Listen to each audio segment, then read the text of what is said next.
Blog Talk Radio.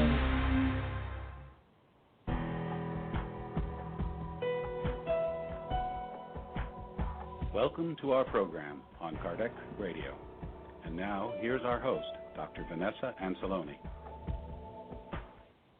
Welcome, dear listener, to Kardec Radio. We are here live from the Virginia, United States of America, studios at Kardec Radio. It's fantastic. It's wonderful because we're talking about such an important topic that changes lives. It's about reasoning our faith. How important is that? We're going to talk about this and much more with Marina Steagal. She has been very active in the international spiritist movement, leading a beautiful campaign saying yes to life suicide prevention. And there is a special happening, worldwide happening in September. She's going to talk about this. But today she's going to be here to discuss about this core concept in Spiritism. And it should be a core concept in our lives because it talks about reasoning our faith. Some people, they think that when we talk about reason, faith and reason cannot be on the same sentence.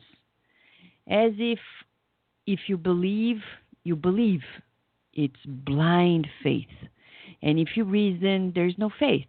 It's as if they are contradicting one another. Allan Kardec, revolutionary, put both words in the same sentence in a unique way, unparalleled in history of humanity, and we're going to talk about this and how it can change our lives. Also, Marina Steagal, she's talking to us here, and she works in Spiritism mainly in the Netherlands. She's one of the most active Spiritist members of the Spiritist movement in the Netherlands and has been helping throughout Europe to spread the news about Spiritism, its ideas, in a very different way, because the way it's being spread out in Europe may change, and the way in which we talk about Spiritism elsewhere, okay? Before we go there, I'd like to remind you that Kardec, in the Spirit's book, the main and first reference, some people talk about, I want to study Spiritism. Where do I begin? The Spirit's book. That's where we shall begin. Also, we can't forget that Allan Kardec wrote a very beautiful book. He was an educator. So it's almost like a pocketbook. Spiritism in its simplest expression. There he talks about the concepts of Spiritism. He talks about the history of Spiritism and much more. That's a book that is very easy. It can be read like in one evening or in one morning if you're not working. It depends. But you can buy it at Amazon.com. And they have the Kindle version. So you can read at your own leisure anywhere, at the beach, in your work break, at home, anywhere. When you're commuting from work to home or elsewhere. So in an airplane, if you're flying elsewhere, and you can read about it and get to know more. As Kardec says, the teachings are not new. But what is new? The framework. What does that mean? Well, we're going to talk about this and much more here. Let us not forget that the Long Island Doctrinal Spiritist Society in the United States is having a particular event about prevention of suicide in November. Okay? If you go to their website, lespiritistdoctrine.org, you're going to get to know more information about the event. And in October, there is the International Spiritist Council's meeting. It's the Worldwide Spiritist meeting. It's going to happen in October in Lisbon, Portugal. The website, I'm going to get the best reference here because I'm not sure we have the reference in English, but we hope to get to you that information because people are asking us about this, okay? We're going to kickstart the program by talking about love, the omnipotent love by Emmanuel. Soon after this message, Marina Steagal with us talking about Kardec's way of reasoning our faith.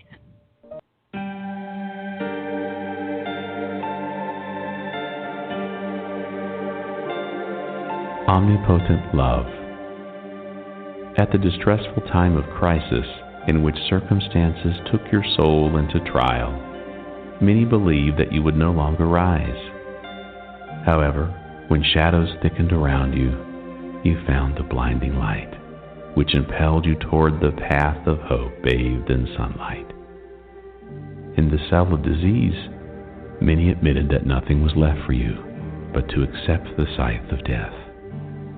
However, at the extreme moments, intangible hands caressed the exhausted body, renewing its warmth, so that you would not leave incomplete the service that marks your presence on earth.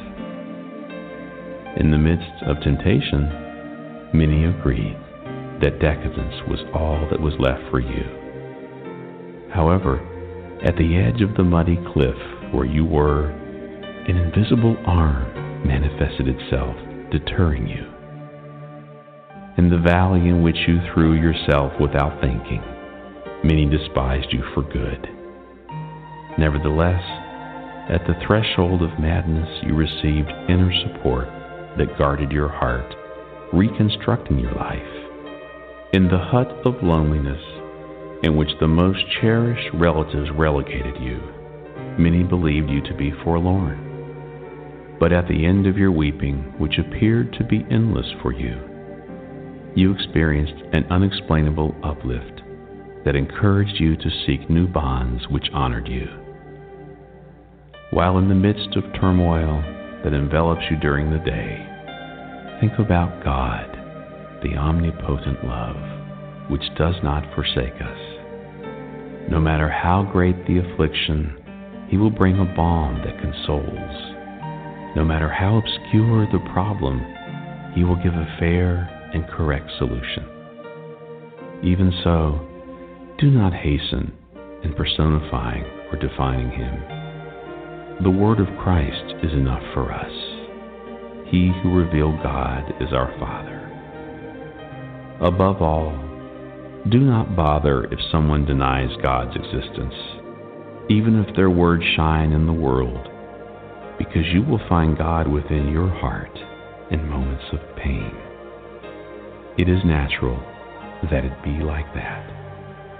It is when the night comes that the eyes of humanity can devise the splendor of the stars.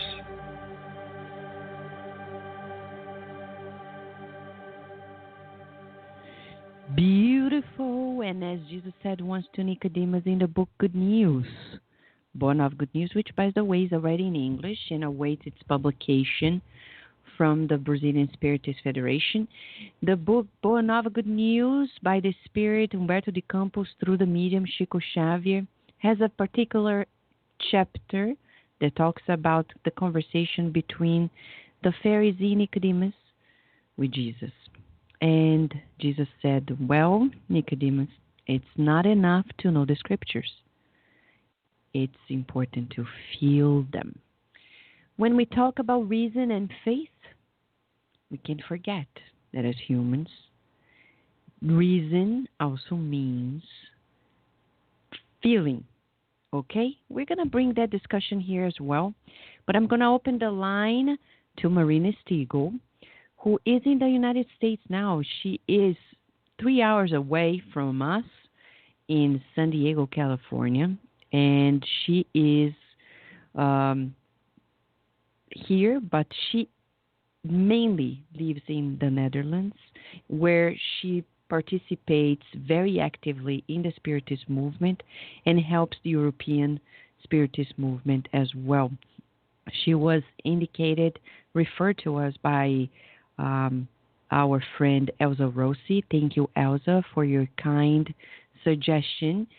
And we're going to talk about Marina, about many interesting things that have been happening in the Spiritist movement in Europe, in the Netherlands, and this core concept of Spiritism, reasoning our faith. So let us say hi to Marina. Hi, Marina. How are you?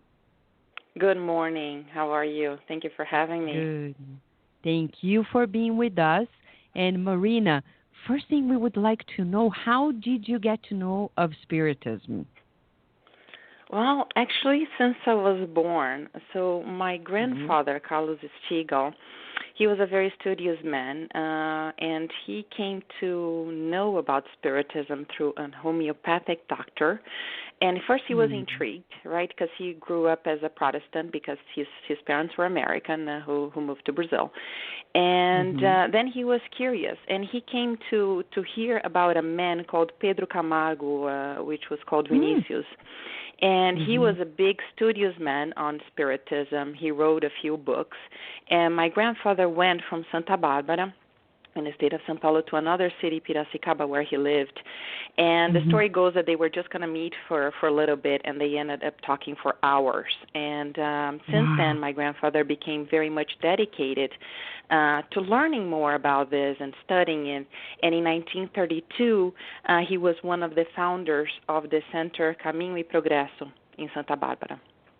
So that's how the story goes. So when my father was born, he was born in a Spiritist house.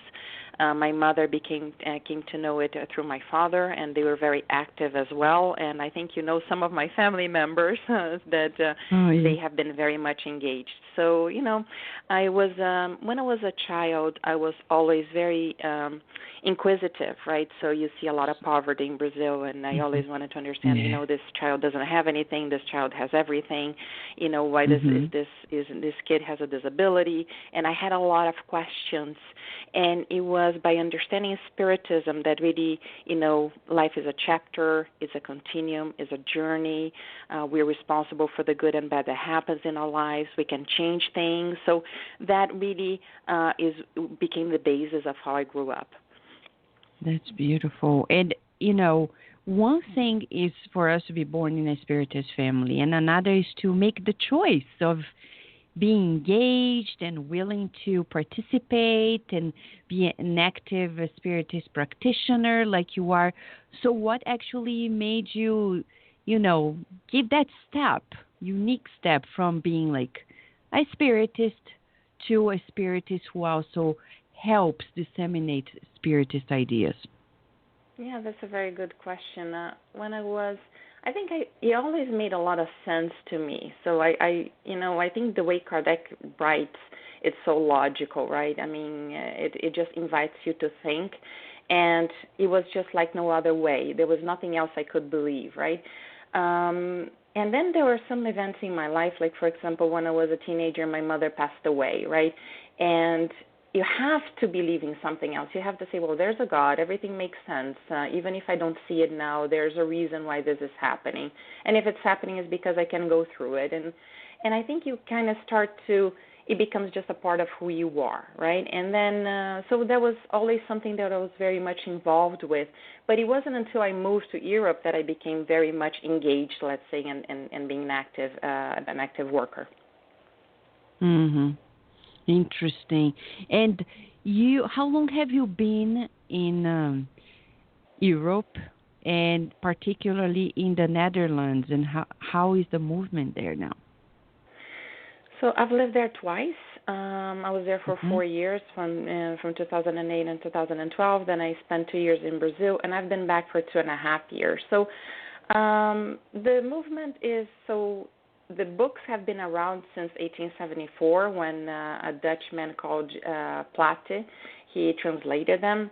And then, of course, a lot of things happened in Europe, and Spiritism, and I think all religion didn't really take off from there. So, and since 2002, there's the association, the NRSP, which is the Dutch Federation, which is there to put the groups together. There are about 6 groups. We don't have a center yet, but that's one of the big projects for this year.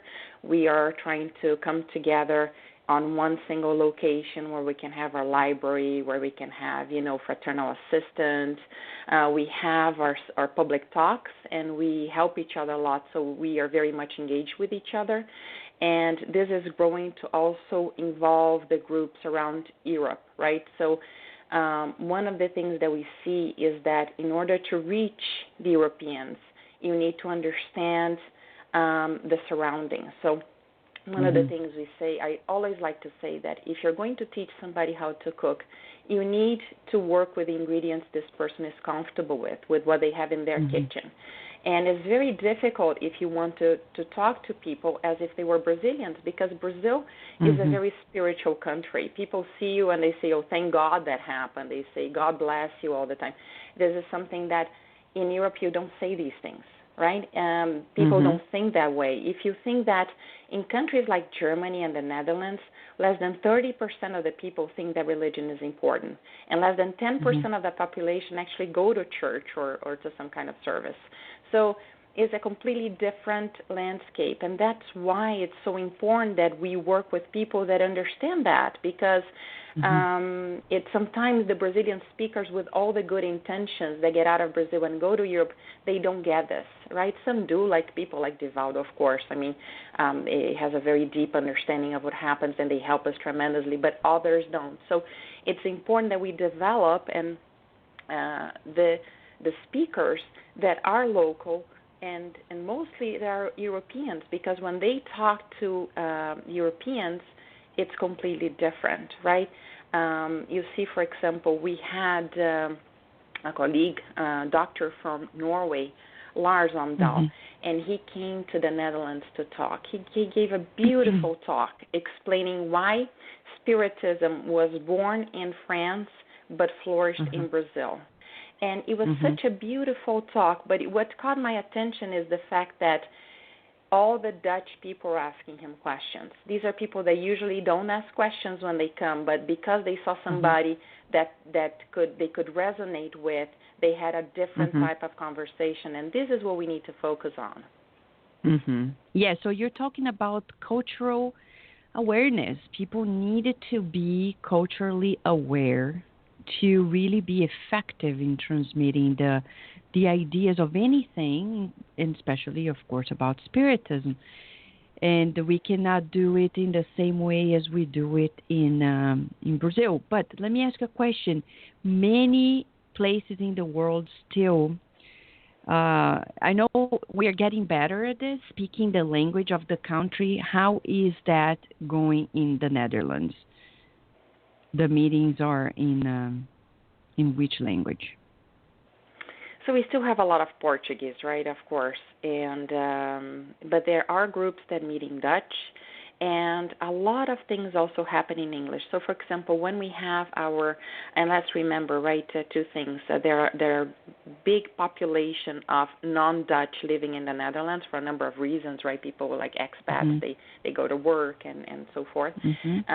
English is very well accepted, and the Dutch is one of the people that speak the most average languages per person. I think is about 3.2 languages is an average that people speak. So English is very well spoken because it's a small country, only 16 million people. Let's say the TV is not translated to Dutch, so kids are already watching TV shows and with subtitles since they're little. So people are very, very versed in English, and they accept that we live there even without speaking the language. So, which is a shame. We should, but people like me, I work in English, and I even forget that there's another language there. But so what we do is we always have, if we don't have our talks in English, we always have them translated, and that's one of the things that we're doing to attract and to engage more of the locals, right?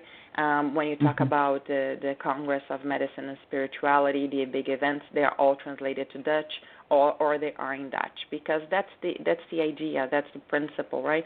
And I hope that we do a lot more than that, because it's not about the Brazilians, it's about the locals, right? And we laugh when people ask, are there going to be foreigners in the meeting? I think we are the foreigners. They are the, we're in their country.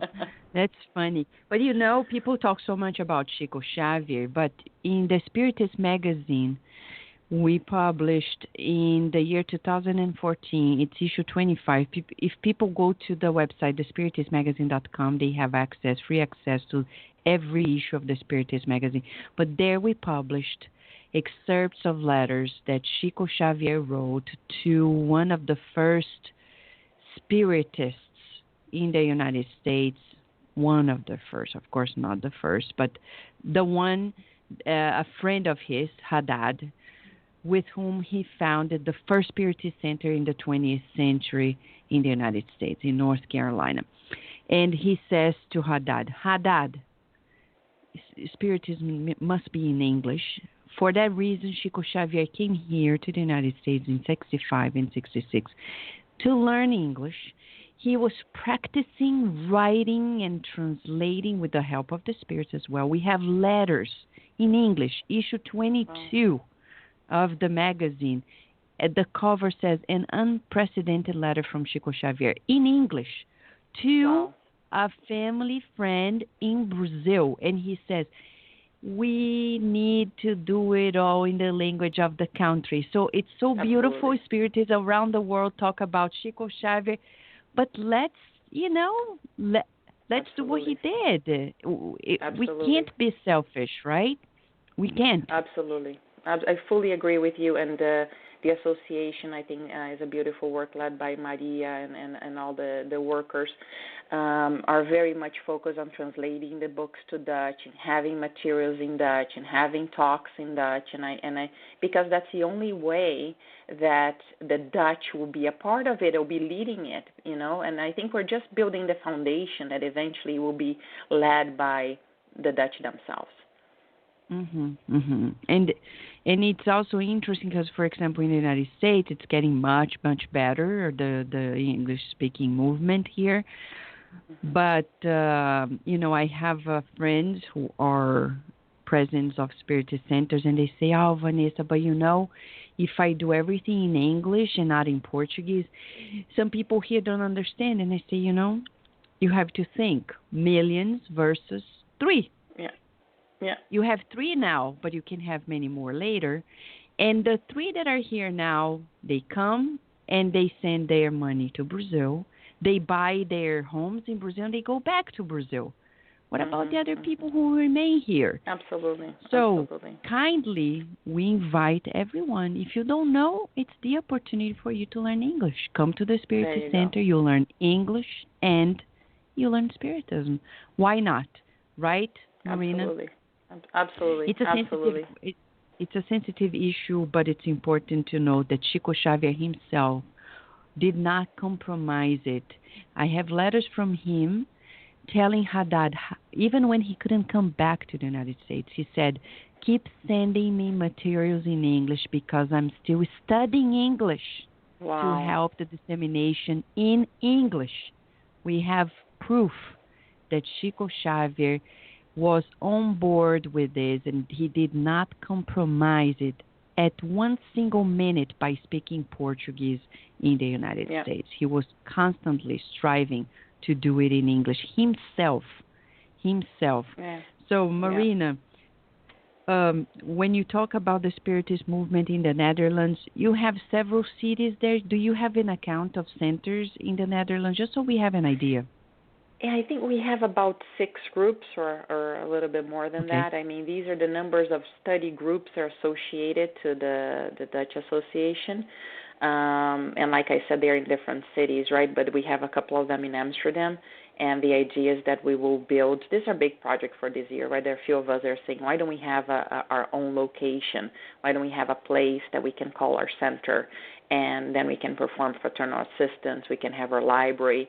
And the idea would be that we would, different groups meet in different times and days of the week that everybody could use in a particular day and time. And then you can have study groups in Dutch. You can have study groups in English. And you can have perhaps work with the children that we also want to do. So we have our projects, right? I think it's if you compare to other countries with what you have here in the U.S. And so forth, we're very we're infant in stages, but I think there's a lot of willingness to develop and grow, and I think the engagement of the people is very motivating, right? Everybody's willing to do what it takes. Everybody's committed. We all think very much alike, and I think that's beautiful work. And it goes beyond the boundaries of the countries. Like, you mentioned Elsa. I mean, she doesn't think of which country she belongs to. She's just reaching out and helping everybody. She's been helping us tremendously. And in 2015, a group of us got together, and that was organized by a Finnish colleague called Pekka, who's doing beautiful work in Finland. And then you see when a local is doing something for a local, what beautiful things can happen, right? And he brought us all together, and he wanted to talk about, and he organized some workshops to say, how can we work more effectively? And one of the things that we agreed in October of last year was that we would help each other in speaking events, because we understand our own local needs and we share a lot of the same challenges, that we would visit each other. And since then, I have been in the UK, I've been in Ireland. The colleague I told you from Norway came over. We're having another one from Germany coming over in December to speak in Amsterdam.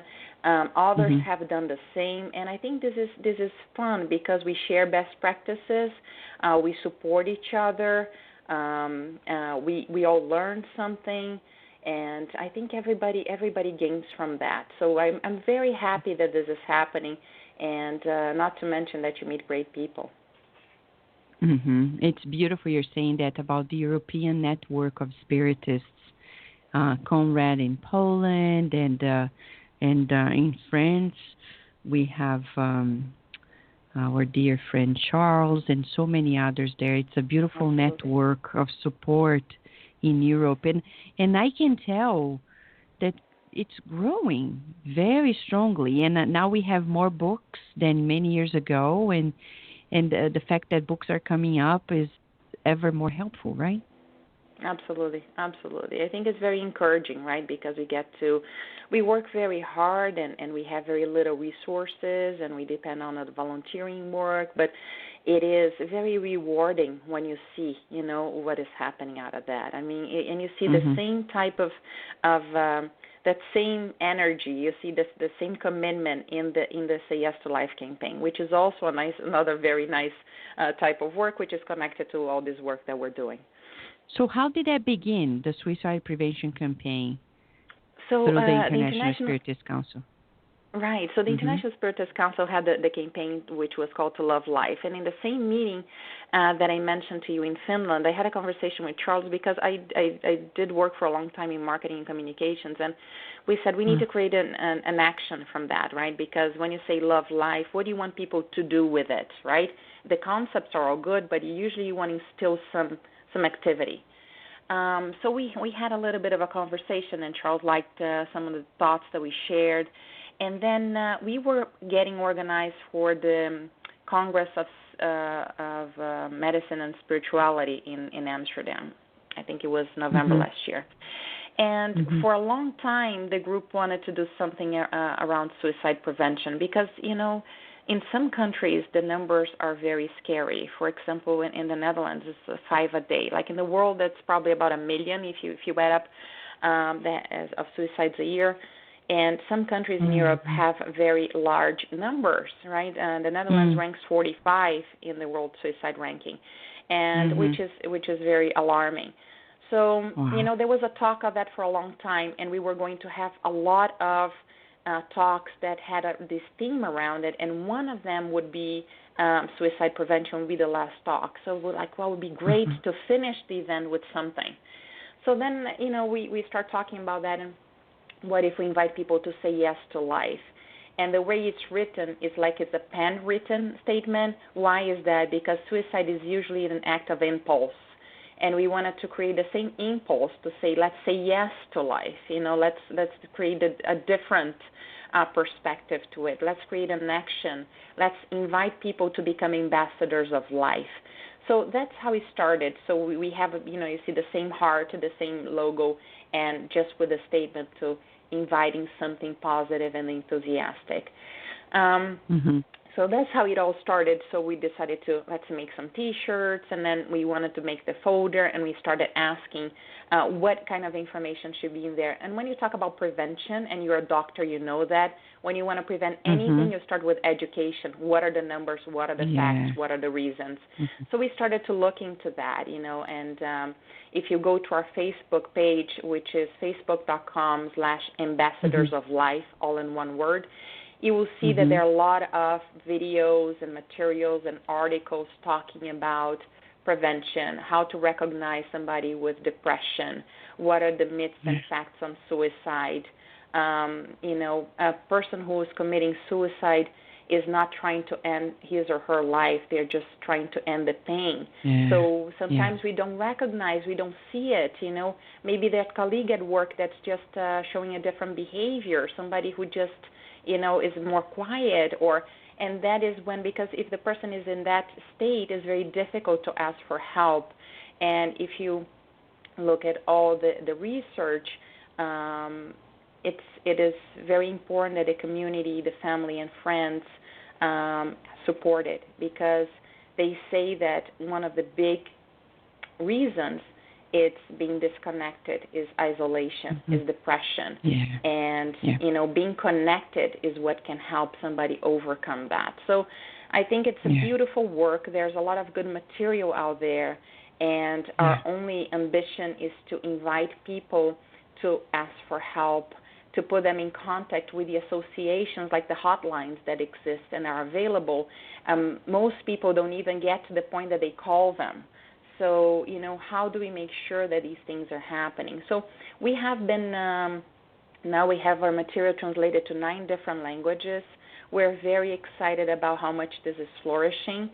And we are having ambassadors in each different country. So, for example, I mentioned Finland. They're having an event for 4,000 people tomorrow, which we're very excited about.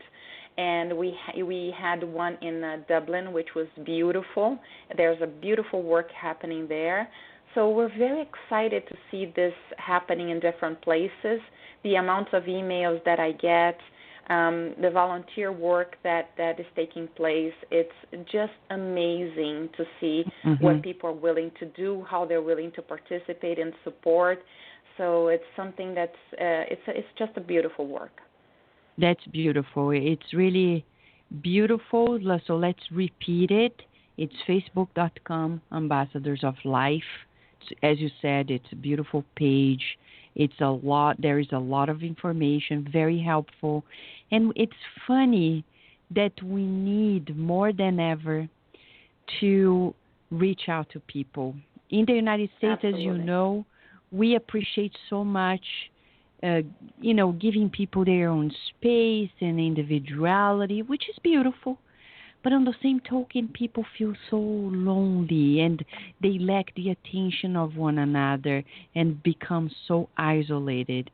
And it's very paradoxical, because through our technology, we can be so connected, but at the same time feeling so disconnected from human touch.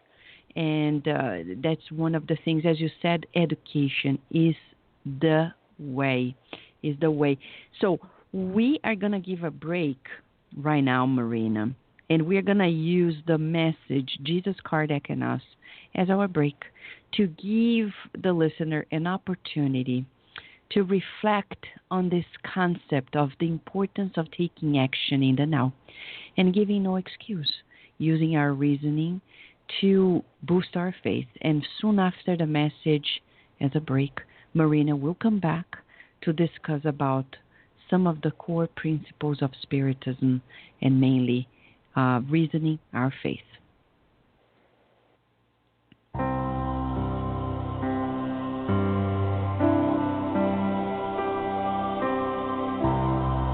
Jesus, Kardec, and Us.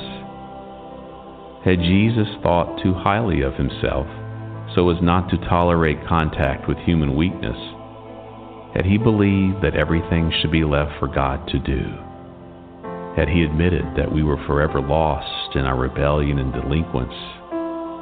Had he constrained the success of his teachings to the support of the highly educated? Had he waited for monetary endowment and political backup in order to carry out his work? Or had he backed down in the face of sacrifice? We certainly would not have the light of the gospel, which opens for us the path to spiritual emancipation. Had Allan Kardec overrated his earned position in the aristocracy of intelligence, placing deserved honors and titles above his own convictions? Had he been expecting the partaking of illustrious personalities in the message which he bared?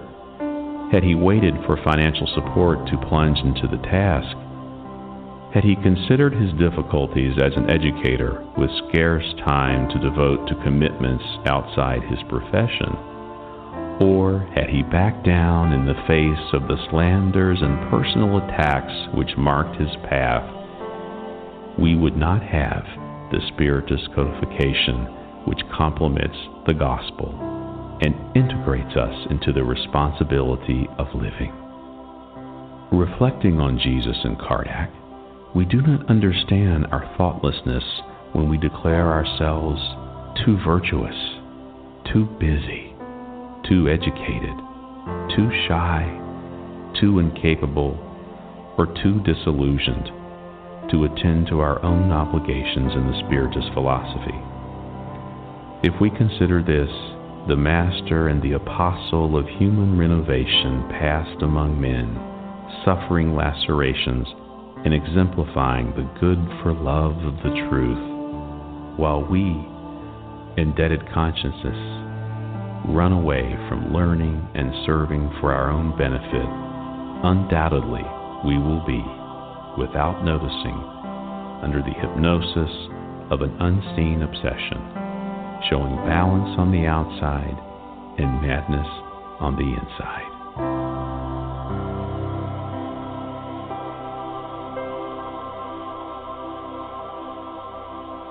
Can you feel it, dear listener? Yes, we can feel it. What a message, so empowering. Nowadays, we need action, and Marina Steagal is here with us. She is an active Spiritist member in the Netherlands and Europe in general, and she has been taking the lead in this Ambassadors of Life program with the International Spiritist Council, Say Yes to Life, its suicide prevention campaign. And she's here with us also to remind us about a very important date and action we can take all together. Marina, please share with us about September 10th. Yeah, so September 10th is the International Day of Suicide Prevention, and there are a lot of activities that are taking place all over the world. And one of the things that we're doing is we're inviting everyone to change the cover photo of their Facebook page to say yes to life on that day. So I created an event. If you go to facebook.com/ambassadors of life, you will see the invitation. We invite everybody to like the page because we want to reach as many people as possible and follow it. We're putting a lot of good information in there. So there are a lot of, testimonials of people that tried to commit suicide and then are glad they didn't do it, how to cope with depression, the myths and facts. There are a lot of doctors talking, and you also see the event in there. So it is very good if everybody can click on it, if they can invite others to be a part of it, just direct people to the page. And one of the things, for example, that we have there is a study that a doctor did on addiction. And then he shows that the opposite of addiction, it is actually connection. He says that we never had so many square feet per person. We never had so many things in our homes, but we never had so few friends per person. So we're really disconnected, and that's what creates isolation, what creates depression, and what leads to suicide. So these are some of the cool things for us to think of. We invite everybody, please tell people about this, because if you just, the right information can come across to the right person, and if you can just make one person think differently, we'll be so happy. So let's all take action on that. Exactly. We're certainly going to join you, Marina. And, we just listened to this message by Emmanuel, Jesus Kardec, and us, talking about, how we should reason, in a way, our life and our commitment to partaking in humanity's issues in general. And he talks about Jesus saying, like, he gave no excuse whatsoever not to partake. Kardec himself had several reasons not to do what he did, and he actually took action, thank God. And here we are, and many of us are still giving excuses, saying, oh, I'm too busy right now. And I remember one person telling me once, the day I retire, I'm going to do a lot of work in Spiritism. Believe it or not, the day after the retirement, this person was diagnosed with cancer. Wow. He couldn't do much more because it was a devastating form of cancer. No time. So we never know, Marina, and we're talking here about reasoning our faith. And you are in the Netherlands and in Europe. The combination of these two ideas, reasoning and faith, are not too easy to put together. So how do you talk about it, and what could you share with us in that regard?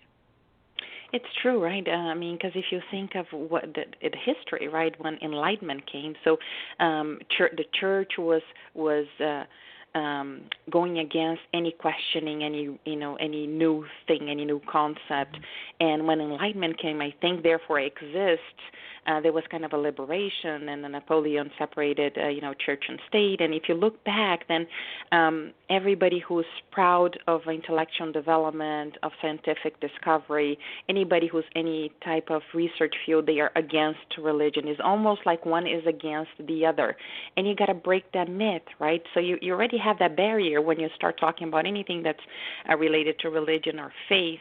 You already have that issue. For example, it goes as far as if you wish a Dutch person good luck, they say, I don't believe in luck. You have to wish me success. It goes that far because it's something that's not pragmatic. It's not logical. We don't want to go with it. So you gotta just work with that. And I think the beautiful work of Kardec, it just hits that on the nail. One of the things that he wrote in the introduction of the Spirit's book, he said, this book is intended for those who doubt that which they don't know, but looking back, realize that humanity hasn't yet turned the last page in his story. So it's just saying, you have to doubt it, but I welcome you to think about it. And the way he writes, it is just so logical, right? He leads you to like the heaven and hell. He says, we live and we die, period. We either have a life after that or not, period. What happens? So he kind of leads you to go along with him, and you say, of course, yeah, that makes sense, And that's where I think he talks about a philosophy that appeals to reason and common sense. He talks about establishing a foundation of a rational philosophy free of prejudices of the systematic mind. So everything he has done really brings those two together. And he says, well, there's blind faith, and there's faith and reason. And that is the one to say, I believe because I understand. Why don't we put our fingers in a power outlet? Because we understand that we're going to get an electrical shock because we know what happens. Therefore, we don't do it. So it's as logical as that. And this is the beautiful part of it. So when you start talking about it, and one of the things that we do, and we're very grateful for the works of Marlene Nobre, because she talks about the medicine and spirituality. Then you go into the scientific field, and you talk about research, and you talk about, real cases of near-death experiences, and you talk about things like that. Then it makes sense. So we really need to start from that angle. You need to look into these things, and then you bring Kardec because the work is just beautiful. If you think that in 1859, Darwin wrote The Origin of the Species, which was very revolutionary work into, the development of mankind. And if you think that in 1857, 2 years before that, Kardec was talking about the evolution of the spirit, which is even, which goes beyond, you really see things that they go hand in hand. A lot, if you read the book today, is so current, because back then we didn't have wireless, we didn't have mobile phones, we didn't have any of these things. But if you read it now, you're like, of course it makes sense, why everybody who's tuned in your radio station is listening to us, because they're tuned in. The same thing happens to our thoughts. We capture and we send messages in the frequency that we're in. It's so obvious now, right? Probably more difficult to understand it back then, but very current, and it makes a lot of sense. And that's where it becomes very exciting to talk about it, because at one hand, I tell you, you have the barrier of, religion, you have the barrier of faith. On the other hand, people are looking for spirituality. You encounter a lot of people who are, what else is there? Why? Because spirituality is innate to human beings. We are spiritual beings whether we want it or not. So there is that search that goes out there. And when you encounter those people and you tell them this, they become fascinated. They say, where can I read more? Where can I, what else can I see? And that is beautiful. We say we don't want people to become believers of Spiritism. We want people to have happier lives. We just want to hit those who are looking for something and haven't found the answers. And it's just one way that is written that is very logical, that makes a lot of sense, that's very pragmatic, which are the teachings of Kardec. And we say, let's talk about that. And a lot of times you see that it resonates with what they're looking for. Yeah, that's beautiful. And, it's interesting because we were quoting from this passage. Nicodemus talking to Jesus and say, I've read everything and I still don't understand how we can get to this kingdom of God. And he says, it's not enough to know, but you forgot actually to feel the scriptures. Absolutely. So being a neuroscientist as well, I've been studying the neuroscience of emotions, and Dr. Antonio Damasio, he's the leader in the field of neuroscience of emotions. He says, great part of our cognition depends on our emotions. So how much, Marina, do you think the obstacles that are existent in understanding the combination between reason and faith also is being blocked by, feeling our faith as well? Yeah, I think we have a hard time with that, right? Because somehow we have come to believe that if we're very logical, very pragmatic, and if we shield a lot of our emotions, we're being mature and we are being logical beings. I think there is a lot of that, right? But I mean, we can just go so far, right? We are humans. We are emotional beings, and we need to be connected. So.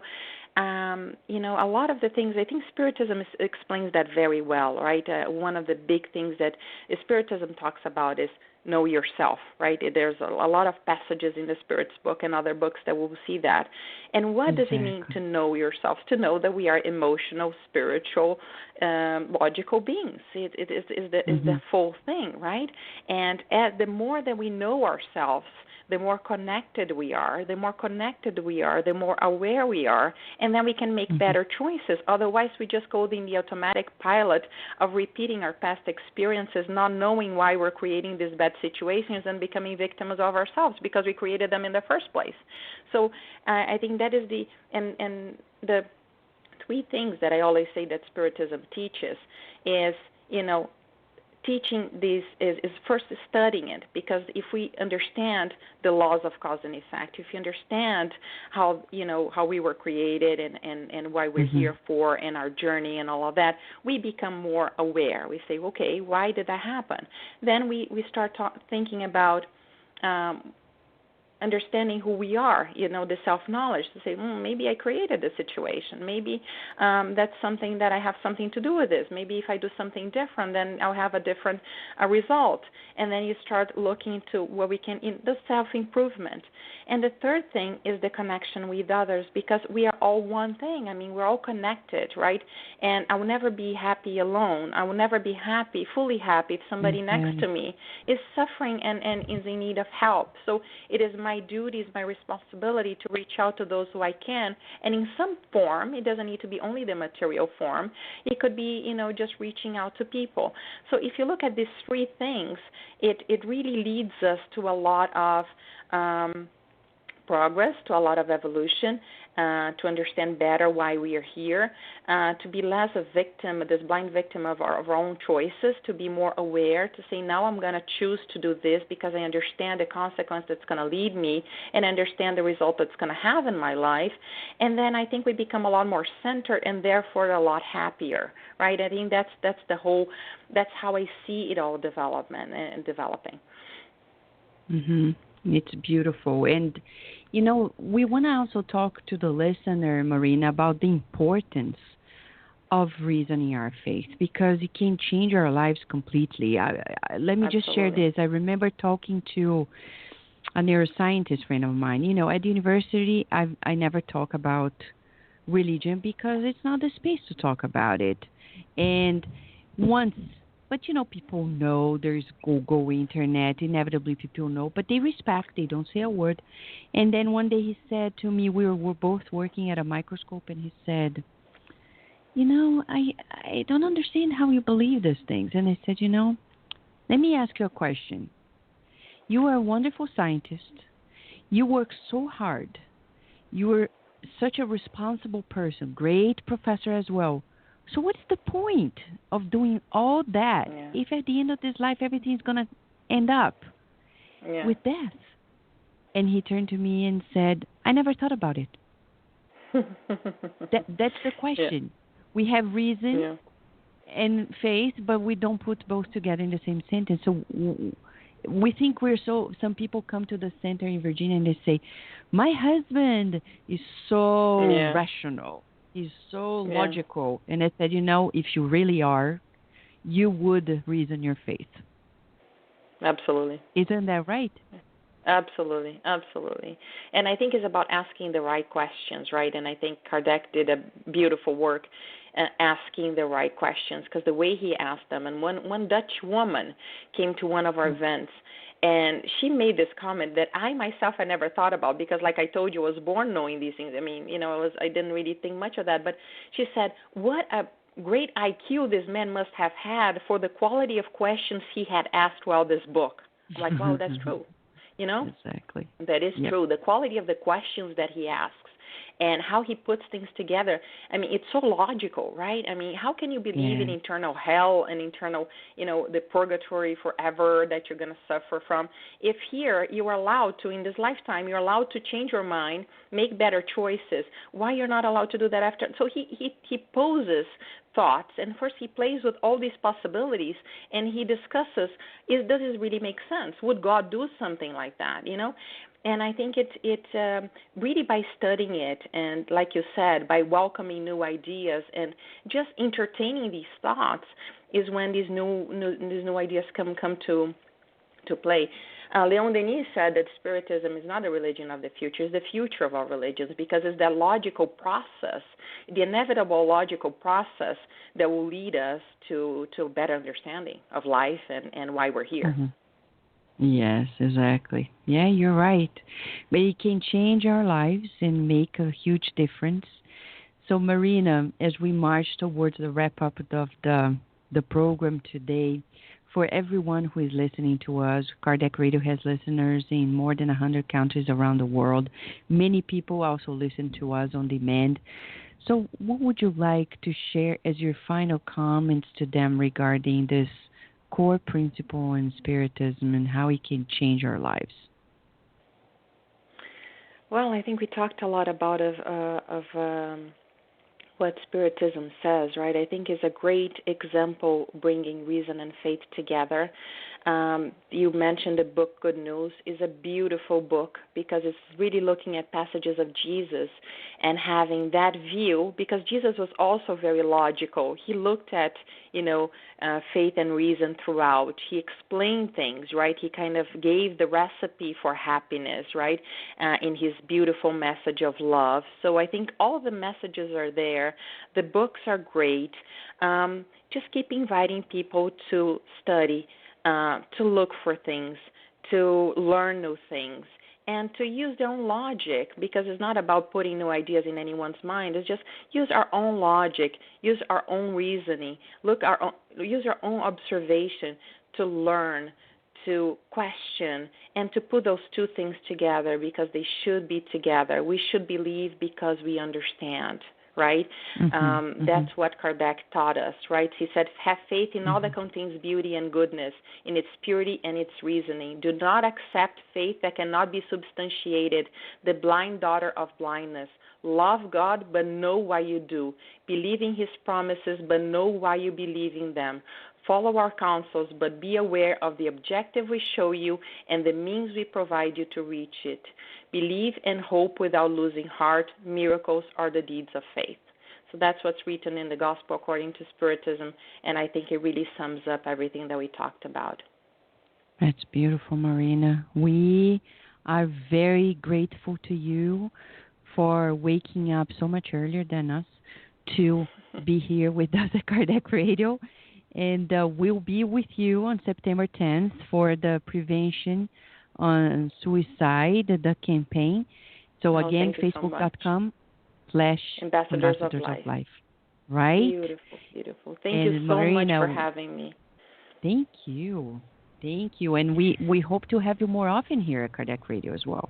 That would be a pleasure. I'm a big fan of your work. We met in 2004, and I know you've been a very, very active member, and I admire very much the work that all of you do there. So congratulations. Thank you, Marina. Please receive our big hug of gratitude and congratulations on your work. Please keep going because we need you. All right? We're together on this. Thank you so much. Yes. Thank you. So, dear listener, how beautiful is this? You see, Spiritism is expanding, and it's so interesting because the more science evolves, the more Spiritism spreads out. We only understand it when we read the books, because there, as Marina says, we have all the explanations, the questions. Very good questions. Kardec was a genius. Several non-spiritist guests at Kardec Radio since day one. The first guest, Dr. Gary Schwartz, in 2011. 5 years, and all of them come to the same conclusion. Kardec was a genius. But he's not a guru for us. No. This is not another religion. No. This is the way in which we're going to live religions in a different way. We're going to study science and practice science in a different way. It's going to change the way we see life and understand life. Science, religion, philosophy. Spiritism came not to be another religion, but to give a new framework for life on the earth. Read about this question about progress and how Spiritism fosters progress on the earth. Beautiful time on the earth in which Spiritism comes to the rescue of many souls who are lost, who needs consolation, needs new hope and new strength to reach out to many others who are in this world. Think about right now. Yesterday we had the beautiful opening of this worldwide event in Rio de Janeiro. It's about the Olympic Games of 2016, and it's so important for us to think and reflect about life in the bigger picture, about people who are refugees, millions of people around the world, and they need a new home. Their countries are destroyed. They have no option but to live in our countries. So let us welcome them, and let us also welcome our own family members, the people who are living under the same roof as ours, because many people, they quit their lives and they go in under depression because they don't feel loved. How about exercising love? And we're going to exercise it here now with our prayer. Why do we pray? You may be asking, oh, Vanessa, what is this? It's not a ritual. Prayer is communication, thought communications, as Kardec said in the Gospel According to Spiritism. It's a way in which we enter a new consciousness, state of consciousness. Our brain changes completely, as Dr. Andrew Newberg says, when we pray. We activate different areas. Our physiology changes its disposition. We feel better, healthier. Everything becomes clearer. And in Spiritism, we know the science of the Spirit explain we create new connections, raising our vibrations, and we can help, as says Leon Denis in the book Death After Death, we can even help people who are suffering the greatest challenge on the earth. If you cannot go to Africa or to a refugee camp to help or to the next corner of your city to help people who are in need, you can help wherever you are now by saying a prayer, because prayer is light, and through light we illuminate lives. Let us pray.